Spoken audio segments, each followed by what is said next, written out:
Hey everyone, welcome back to our weekly Support Ops Hangout. This is a show that's all about the customer, so we talk about customer support, experience, customer service, success. I mean, really, whatever phrase you want to use, we're talking about helping the customer and how you can do that better. Each week, we're live via Google Hangout, just like this one, and then we post the podcast version up too. So if you're listening on that way, hello, all you podcast listeners. This week, Jeff's out, but we've got Diana from Customer I/O filling in. How are you? I'm good. Why don't you, just for people that don't know what Customer I/O is, give us a brief glimpse into what you do. Email marketing for web and mobile apps to let you send emails based on what your users do and don't do. That's my little good elevator more than 10-word pitch. I was going to say, that's definitely a solid elevator pitch there. Like you've got. I've been trying to work on it. Then we've got Chase Livingston from Automatic. How are you? Hey, good. Glad to be here. And then last but certainly not least, Carolyn from Buffer. How are you? Hi, I'm wonderful. Thank you. It's summer in San Francisco, which is the best month of the year. October.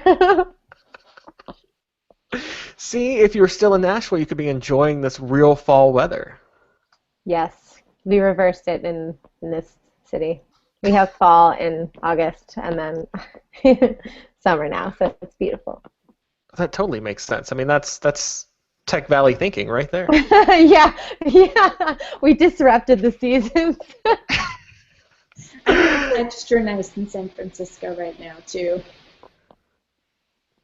So this week we're talking about trials, which is one of the big reasons we got Dana on, because her company does them too. You know, Automatic does the trials. They're pretty famous for them. Buffer does them. They call them Buffer boot camps, which are fun. These trials with new candidates, with new hires, they typically last like 30 to 60 days on average, and they give both the company and the potential hire a chance to kind of fill each other out, make sure they're a good fit for each other. It's a good way for the potential employee to figure out, do you really want to work for this company, and it's a good time for the company to figure out, do we really want to hire this person. But are there really good ways to do all that? Are they effective? Are there better ways to do that? Is this kind of what every company should be doing? Those are the things we're going to talk about on today's show. So Chase Livingston, we'll start with you. You know, Automatic is really famous for its trials. Everybody goes through a trial. Can you kind of give us just a brief overview of what an Automatic trial looks like for a new hire? Yeah, sure.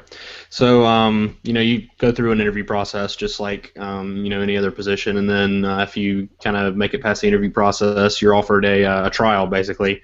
So, for happiness engineers at Automatic, it's basically what you would be doing as a happiness engineer. So you're going to be in there in the queues answering tickets or live chatting with users or something like that. For other positions like code wranglers or designers, they usually work on, a project that's kind of laid out by the heads of hiring for their respective positions. But so basically the trial is going to be 4 to 6 weeks, 4 to 8 weeks maybe, depending on how much time you put in and that kind of thing. So if you're still working a full-time job and just doing the trial part-time, it may take a little longer for you to get the same number of hours as somebody who's committed, full-time hours to the trial. But the trial is paid. You're basically a contractor for Automatic and doing the job, so you get regular feedback throughout the trial from your hiring lead and that kind of thing to kind of let you know if there are things that they want to see that would help you get towards a full-time offer and that kind of thing. And so at the end, basically, the decision's made whether or not to basically pass you on to our CEO Matt for a final chat, and then he makes the decision, the ultimate decision, whether or not you're going to get a full-time offer, and you chat with him about that and that kind of thing. So it's a pretty quick process, but we find that it works really well, and we've gotten a lot of good feedback from trials that have made it and trials that haven't made it on the process. So it seems to work well for us. Yeah, that's one of those, like, even the people that don't end up getting hired by Automatic, they, at least from the articles that they post on blogs and news sites and stuff like that, it seems to be pretty positive. Like, they're not pissed or anything that they didn't get hired or that they had to go through a trial or anything like that. When you went through your trial at Automatic, did you think it was were you excited about that as a potential employee? Yeah, I mean, it was, it's obviously a little scary and nerve-wracking, and we as Automatic understand that just as well as somebody else who's coming in on the trial. So, but it is cool to be able to kind of get a feel for the company and see what things are like on the inside before you're official, I guess, or before you're just kind of thrown in there and don't have a choice. Some people start a trial and they may decide it's not for them. We've had several of those. Even recently that people actually get in and start doing the work and decide that maybe it's just not for them, and so they elect to end their own trial. And also you had just have folks who may not be a good fit for the company, and so we end it before it's over, before passing them on to a full-time offer. So it kind of runs the gambit.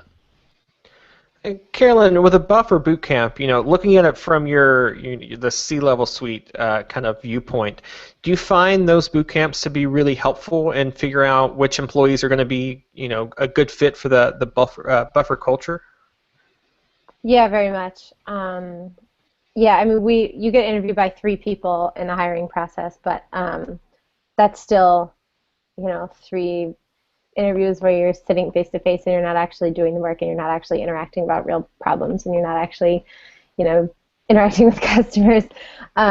So yeah, I think that the trial has been the boot camp has just been one of the most helpful pieces of the hiring process that we've implemented. Yeah, it's been a great experience. And similarly, not everybody makes it through. Similarly to what she said, but it's not for everybody. But yeah, by the end of that, you can feel really confident.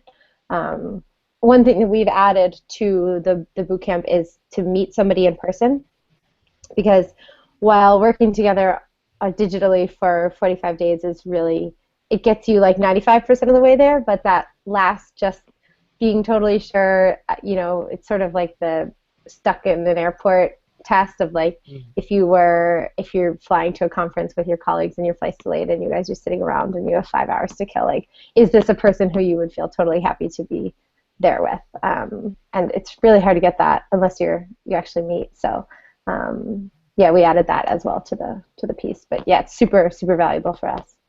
I love that. Not only did you give us Carolyn's Law of Ickiness last week, now you're giving us the airport rule. Carolyn's Law of what? Of Ickiness. Yeah, I've used it multiple times this week. The airport rule is not mine. I did not coin that. I'll have to look it up and find it. I don't know where that concept came from, but I think it's a common. It's kind of like a slightly friendlier version of the no asshole rule. Which is also a hiring phrase. But anyway. Now, Diana, over at Customer I/O, you're making your first customer support hire, so this is something that you're talking with each of the candidates that you've been looking at. So for the people that you've been talking to for that open support job, have they been receptive to doing a trial like that? Has there been any pushback or anybody saying, no, I don't really want to take a risk like that? No, actually, no one has come back and said they're not open to a trial, which really surprised me. I thought at least someone would. Maybe they're just not. They don't feel comfortable saying that they're not open to it. I kind of figured, maybe if someone's not comfortable, they're just going to kind of disappear. When I bring up the idea of a second interview or talking to someone else. But from everyone that I've talked to face to face, they haven't they haven't even flinched. They've just been like, yeah. That a lot of people have said, yeah, that's really common and really popular right now in the industry. Yeah, Carolyn, back to you for just a second. Scott had a good question that he wanted to know. When you talk about the in-person meetup with the boot camp, is there any kind of agenda to that? Is it just kind of like you just show up and kind of see how things happen? Yeah, it's different for every person because mostly the people in the U.S. we fly them to San Francisco, but you kind of just have to go find the most convenient and closest person to you. So, in Europe they might fly to Ciosa, or in South Africa they would go meet Neil and Michael. Yeah, it's just mostly just work, just work as if you normally would. There's no, okay, now jump through these 6 hoops. It's just go to lunch, talk, hang out, ask how was your day, work together side by side. Like, does it feel really natural? And do you feel like you've known this person and worked with this person for 45 days and you feel like friends and that you totally trust them? Or is it awkward, or do you feel unsure still after that? So with these trials, one of the things that I keep coming back to, and I think a lot of people looking at doing trials have to figure out, is kind of how you actually do them. Are they full-time trials? Are they part-time trials? What do you pay somebody during this kind of trial period? So Chase, let's start with you on this one. With Automatic, it's what, like $25 flat payment for everybody for 25 an hour, I think. Yeah, I'm pretty sure that's still what it is. That's what it was when I did my trial about a year and a half ago now. So I'm assuming it's still the same, but yeah. Yeah, and so with Diana, with the customer support person you're looking at hiring, with their trial, has there been any talk about how you're going to compensate them during that trial time? Yeah, so everyone in the company's had to do a trial, at least from when I was hired onward. I guess they started the trial process actually right before they hired me. It was a long story, but the way they pay people is they negotiate salary, the full-time salary, and then they work out an hourly wage. And so anyone who's on a trial is paid the hourly basis of what their full-time salary would be when they're out of their trial period. So they're paid whatever they will be later on, but they do it on a contract basis.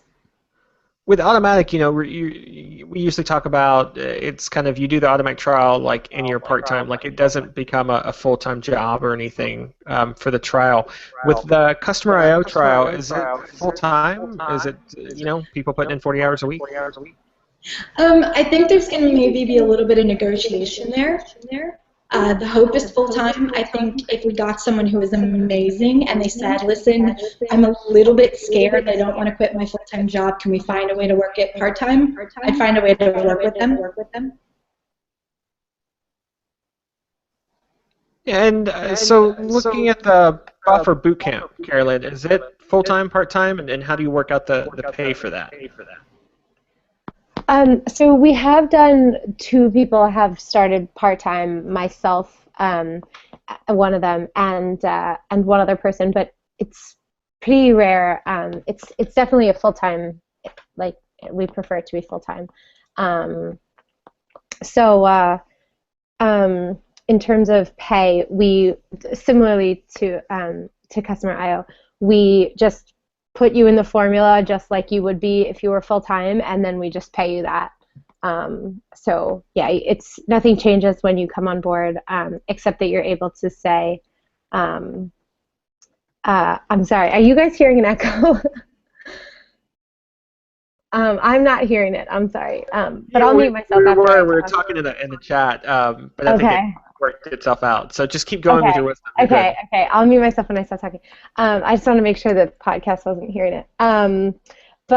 Yeah, so we have a salary formula, so there's no negotiation. So you're just paid what you would be paid based on your experience and your location and a couple other factors. The only thing that changes at the 45 days is that then you choose between salary and equity. So if you choose salary, then you get $10,000 more a year as opposed to more stock. So that's the decision. That's the only thing that changes. But yeah, you're just paid like you would be. This is why I love Buffer open salaries. I mean, it's all just right there, so you can, talk nitty-gritty specifics, and it's cool, with all 3 of the companies we've got going on that we're able to share that kind of stuff.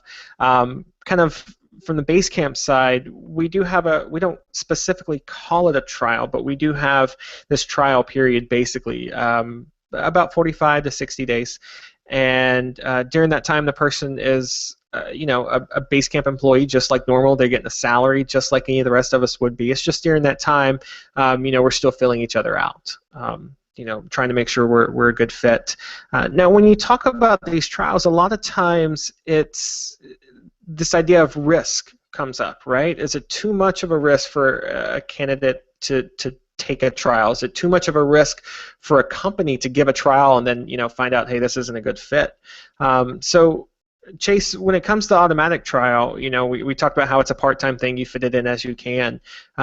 When you were hired on, when you left your job from Canonical and then went to work with automatic, do you feel like there was an unnecessary risk with that trial, or was it, pretty an acceptable risk since you were, just doing it part-time? Yeah, I mean, I definitely think it was acceptable. There are some people who do their trials at automatic full time, whether they've, left a previous job or been laid off or something like that and want to try something new. So it's not unheard of to have a trial working full time. But as far as if you're changing jobs or something like that, kind of like I did, no, I didn't think it was an unacceptable risk. I mean, you work your hardest, and obviously I hoped and it worked out that I got the job, but if not, I may still have been working for Canonical or something like that. So there wasn't a ton of risk involved. I tried not to let the trial obviously affect the job that I was still hired to do at Canonical. I didn't want to obviously stop doing what I was doing there because I did enjoy it. It was just kind of looking for a change. So I think the risk is, the way we do it at automatic, at least the risk is pretty acceptable. Yeah, with Buffer Bootcamp, you're going from part-time trials to basically a full-time trial. Carolyn, have you ever had any of those trial candidates complain about there being too much risk on their part, or how do you handle? Well, kind of a two-part question. So the first, have you ever had anybody complain about that risk? And then the second part of that, when somebody gets to the end of their trial and they're not a good fit, is that it just feels awkward at that point, right? Yeah. I'm sorry, what was part one again? So part one, when you're talking to your potential candidates here, do they come to you and say, hey, with a full-time trial, it's just too much risk? Yeah, people do talk about the risk. I guess changing jobs is always a risk. But yeah, kind of same answer that Chase said. Like, if somebody's not willing to take the risk, then that's fine. That just won't work out. And yeah, I mean, obviously it's a big risk, but it's something that's just part of the experience. So, and it's pretty significant risk in that like 7 out of 10 people make it through, but that means like 3 people don't. So, yeah, it's part two. I guess when you get to the end, it can be very awkward. One thing that we try to do, similarly to what Chase mentioned, is have really, really regular and consistent feedback so that by the end, if we've done our jobs, then it's not a surprise. Like they're not blindsided. Lots of times, sometimes they just say, by the third time, it's like very specific feedback about specific concerns that we're not seeing progress on. Then somebody might say like, okay, it doesn't seem like it's working out. And they might start to look for other jobs during that time. The only time that hasn't really worked is if it's the in-person thing that makes it sort of the last experience, that then it doesn't work out after that, which is rare, but that can be really painful because then usually the feedback has been, there's always feedback, but usually it's been going in a towards the X direction, and then after you meet, it can be really tough. But yeah, that's the only time that it's hard. But I mean, it's always hard, but that's the only time when it's like a surprise for them, which can make it really hard. But it's just part of it. I think the surprise part is the big part. If you're keeping the candidate in the loop on everything, and they know exactly where they stand with your company, I think that's a good route. That's that you're eliminating the surprise, and surprise for me, anyways, equals risk at the end of the day. Diana, when it comes to customer I/O, you talked about there was one person who said they didn't want to do the trial; it was just too much risk for them. So, obviously it's not that big a deal for people that are applying for that spot. Do you think that this trial is a good way to kind of mitigate the risk on customer I/O's part, to lessen that to the point where, because it's a big risk taking on a new employee, right? Yeah, I mean, that's a big jump, especially when you're a small team. So you think that having a trial helps mitigate that a bit? I do. The reason why they started the trial was specifically because they'd hired someone for my role that didn't work out, which is why I have this role now. So they started that because they wanted not so much to hire people kind of with this vague idea of, okay, you have this little bit of time to prove yourself to us, but more just to set expectations from the beginning of, okay, we have this incredibly complex product. We want to make sure that you can get started and also that you like what you're doing as well with us. And so, we're going to set this time frame where we can prove ourselves to you. You can get your feet in this product. And if this trial doesn't work out, we failed more than you did. But, there is a risk to a company, especially since we're a team of 8 now. When I started, we were a team of 4. So just one person who's kind of struggling, it is kind of a big thing for a company, I guess. And I'm not the one who decided, though. I personally, I'm always a little bit torn on trials. I think the company needs to take on a really big step in communicating, a lot like Buffer does, having the constant, check-ins and progress reports and everything. And I've been reading like everything that you guys post on that because I'm inspired by it. So when it comes to the trials, when you're looking at somebody to hire on for this new customer support person with your team, what are you looking for? What is it like? Are you looking for specific concrete things, like if they reach end of week 2 and can't write an email, that's a problem? Or is it more like feels kind of stuff? Is it more like they just feel like they're a good fit? For me? Yeah, for you. So because I obviously haven't had this person starting yet, I couldn't give you concrete stuff. I can tell you that I'm definitely going to be looking for someone who's kind of showing those steps of being able to solve problems, because that's really the biggest one, because there's so much complexity in what we do that I'm going to be looking for someone who's kind of making those steps and being able to find ways to find those answers. Because it's not all there's no FAQ. You kind of have to be able to learn your way around to find stuff. So that really is going to be kind of my big metric. It's going to be, by week whatever, I want to see someone who's figuring their way around enough that I'm not answering all the questions for them. I'm still working all of that out. My plan is to have a written plan of what I'm looking for before that person starts. See, and this is one of the reasons we got you on the show. That way you can, get some ideas, but also talk about what it's like from a company that's never done trials before, or a person that's never done trials. Carolyn, with Buffer, Buffer seems famous for pretty much having a formula for everything, right? Salaries and stock options and everything else. I mean, it's there. Is there a formula for the boot camp? Are you going through and marking like some kind of matrix or something with the candidates? Yeah. I knew it. I knew there would be. But the formula isn't like what you've achieved. It's more just like to keep us on track. Because the first few trials we did, time just passes so fast. And so you look up and they're like, "Hi, I'm at the end of my trial. Did I make it?" And you're like, "Oh, we should probably have some conversations." So we learned from that, and what we did was we put in place 2-week, 4-week, and 6-week chats. And we sort of put it up to the person to schedule those, and also to meet everybody on the team over Squiggle in that first 45 days. So at the end of the 45 days, you will have had a 2-week chat with your direct manager, lead, whatever. And then at 4 weeks, you speak with Joel and have kind of a bigger picture conversation. And then at 6 weeks, that's the official final one with your team lead. But during that, but there's feedback. That's the more formal stuff. But we also learned after doing that a few times that by 2 weeks, there's a lot of feedback to give, and it can be really overwhelming to walk in and be like, "It's my 2-week chat," and get 5 pieces of feedback. So now we try to do sort of the very specific feedback in the moment. So, I noticed that you sent this email to a customer. Here's some feedback on that.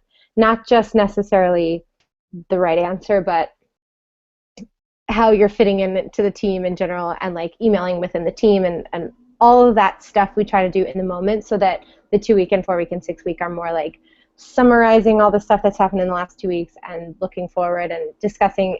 Great idea, Diana, to have sort of a written checklist of what you're expecting. Even if you don't necessarily share that, for you to have it's really valuable, because then at the 2-week and 4-week you can kind of say, like, here's where we think you are, here's where we think you should be, and do those two things match up? Yeah, so there is like specific steps in the boot camp, but it's not like the checkbox is like feels comfortable in team meetings, like that all is just kind of the way it all feels. It's not like a matrix of you have to score 22 out of 25. A matrix of feels. That's what you need. So, Chase, when it comes to automatic, when you were doing your trial, was there any checkboxes or any checklist or anything like that? Any kind of rigorous aspect to the trial? Not exactly. I mean, the big thing that our hiring team always stresses is, improvement relative to yourself. They're not comparing you to other trials that are going on at the same time or other trials that have happened in the past. So you kind of get a baseline, when you start, and then, as the weeks progress, they're looking for you to be able to, have to ask less questions of other happiness engineers to be able to go out and find answers on your own for questions that it's possible to find answers on your own for. Maybe trying to increase ticket numbers and things like that, as opposed to the last week. So if you did 10 tickets in your first week, maybe try to do 12 or 15 your second week. Just kind of little metrics like that. And then there's also just the feel aspect, like how do you interact with other happiness engineers and your hiring leads. And we also, I forgot to mention, but we also have what we call buddies during the trial process. So you have, they're not exactly a lead. They're more there to try to, just help you through the trial. Basically, they're another person who's in a similar role that you're on trial for that you can ask questions to, and they can help you review tickets before your like official review where somebody's going to look over the work you've done and things like that. So, that's another big help, and they also provide pretty valuable feedback based on the interactions they have with the trials that they're working with and that kind of thing. So Diana, Hoon has a good question here. He wants to know, since you've got kind of this built-in opt-out clause with the trial, does that mean that you take like a bigger risk on somebody that you might not have hired otherwise? Are you taking any chances on somebody that you think might be a superstar but maybe has a red flag that would have weeded them out if you didn't have a trial? So I guess at the end of the day, is the trial itself affecting the kind of candidates that you're pushing into the trial? Absolutely. We actually have something published that Colin shared on our blog that I can send you the link to, kind of what we look for when we hire. But one of the aspects of that hiring process is that we kind of hire quickly and we take risks on people. In terms of, like, we might hire people who seem like, they're enthusiastic and they'd be trainable, and we're willing to take the risk on training them as long as they seem like they're making progress. We'd hire people with red flags. We're not necessarily looking for people who look like they've got that absolute perfect background. We're willing to, we're completely willing to take risks. That is part of the reason for the trial, because we're willing to take risks, but we're not necessarily, I guess, willing to spend years on them, which sounds bad. But yeah. We're absolutely willing to take risks, which is great. And since you're a smaller company, with these trials, are you running multiple trials at one time? Like, if you have to hire for a couple of positions, are you going to do all those trials at the same time, or is there just not enough people to do that kind of thing? Yeah, I mean, we had, I think, 3 new people hired all at the same time, a couple of developers and a designer, so there were multiple trials going. I mean, since we don't have like this completely formal trial process, about the only thing that the entire company is involved in is that before someone's converted from a trial to full-time, everyone in the company kind of has to give their thumbs up, which basically just means it's everyone in the company's responsibility to get to know the new hires so they can know that, they're all going to get along and they're all going to fit in with the rest of the team. And I really like that because it also means, a new person is hired and everyone reaches out and talks to them. And especially since we're a remote team, we all get along really well, which is awesome. And we keep that. Carolyn, same question over to you. Buffer is rapidly growing, but still a lot smaller than, like Automatic per se. Do you have multiple trials going on with multiple hires at a time? Yeah. All right, cool. That's all. All really. One last thing I want to pick y'all's brains on, and Carolyn, we'll start with you since that answer was just short and sweet. When somebody doesn't make it to the trial, do you get feedback from them or anything about how you could change the trial process, or do you just look at that as, well, the trial's done its job and that's how it is? Yeah, both. Whether at the end of the trial someone comes on board or doesn't, that's seen as a success either way, because either we got the right person or the trial was successful at allowing us the opportunity to change our decision. So both of those are successes, but you try and learn from it, of course. Like it's not a good thing if you're repeatedly hiring people and then they're not making it through the trial. Like that's obviously a sign that you're not really hiring the right people, that you're not interviewing correctly, or that you're not putting the job application out to the right groups or something. So yeah, we get a lot of feedback. And one point that I think can be a little bit tough in these is like sometimes these pieces of feedback can be a bit emotional, and it can be easy to say like, oh well, this person's just emotional.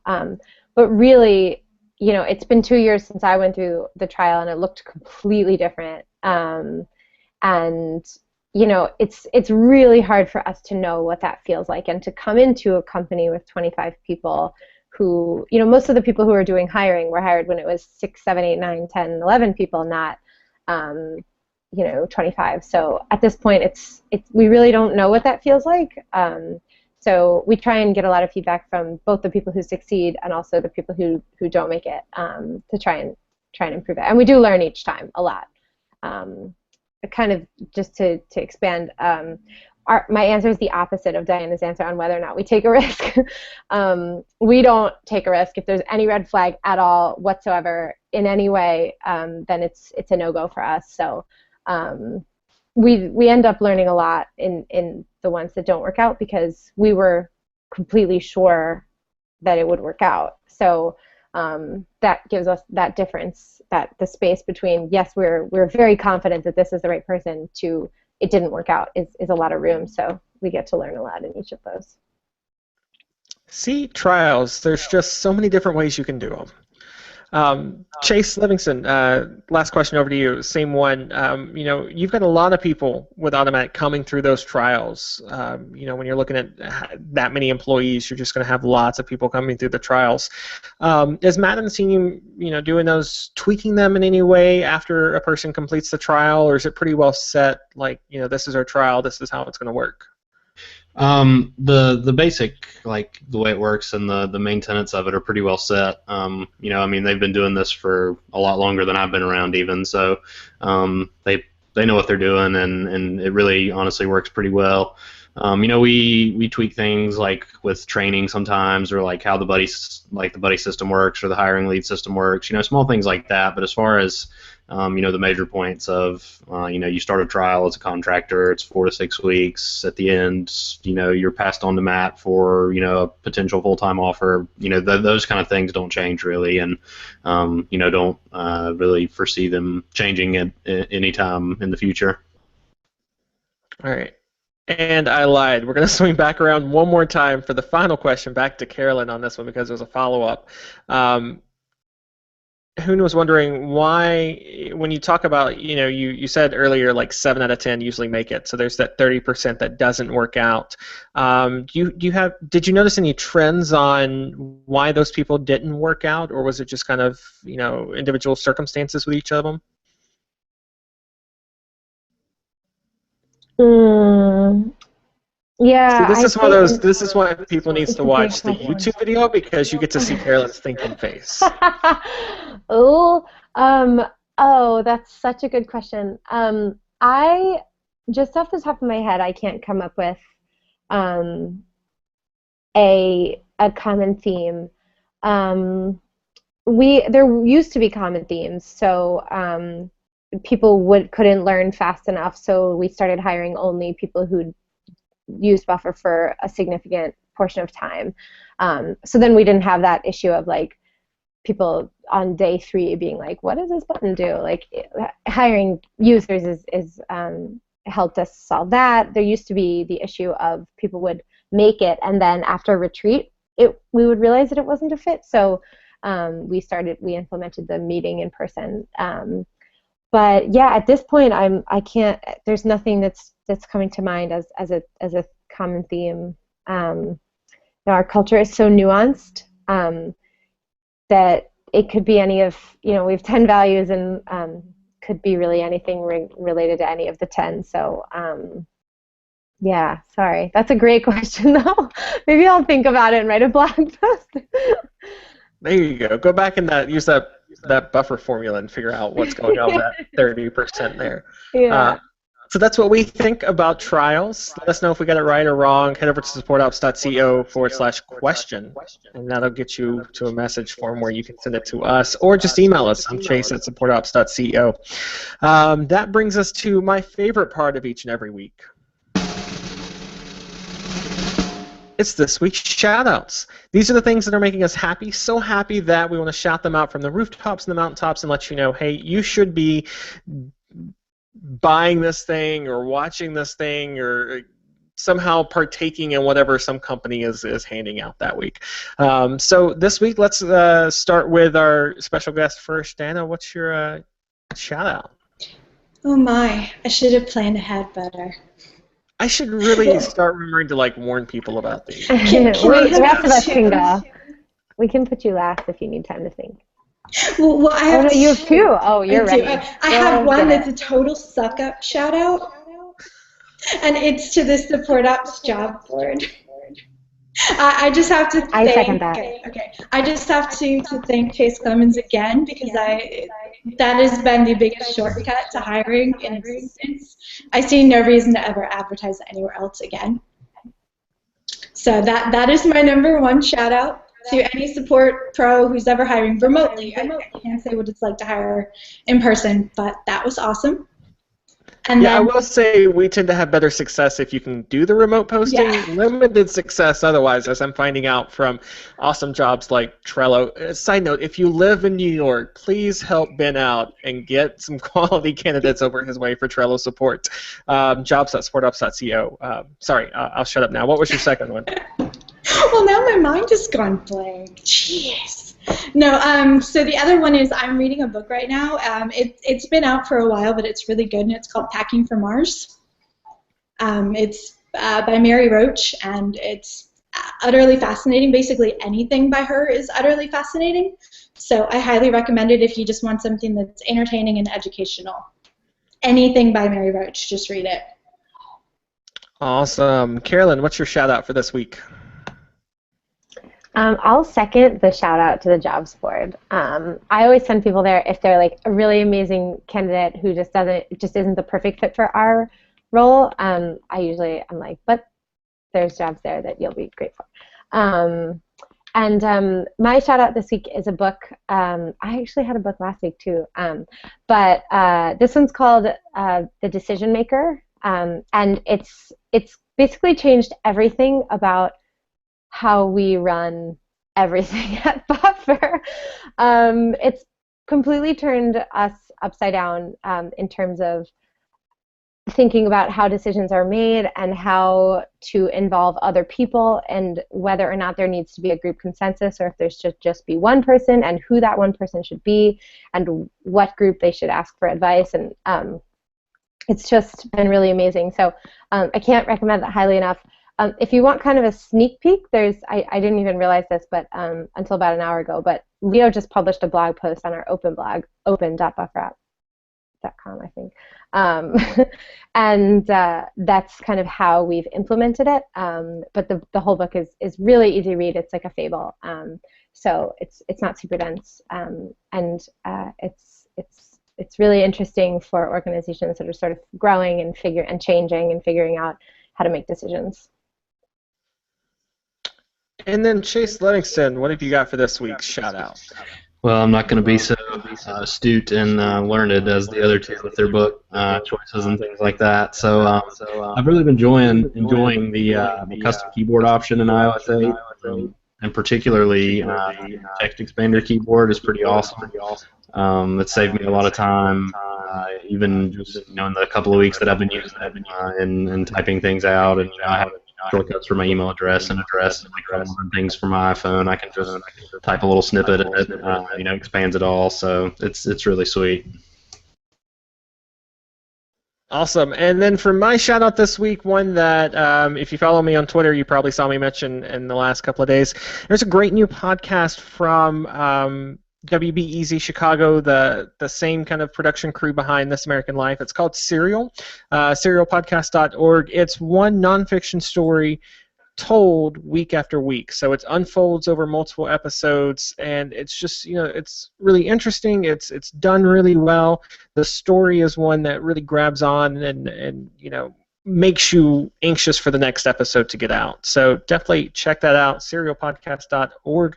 We'll have that and all of our other show notes up, supportops.co, as soon as I can. Make sure to let us know what you thought about the episode, and if you get a chance, pop open iTunes, just give us a rating in there. It gives us a good way to get the word out more. Other than that, Dana, thanks for being on the show. You did fantastic. It's great having you here. We'll have Jeff Vincent back next week. Carolyn's going to be out, so I might have another surprise guest. You'll have to tune in and see. Until then, I'm Chase. Have an awesome week.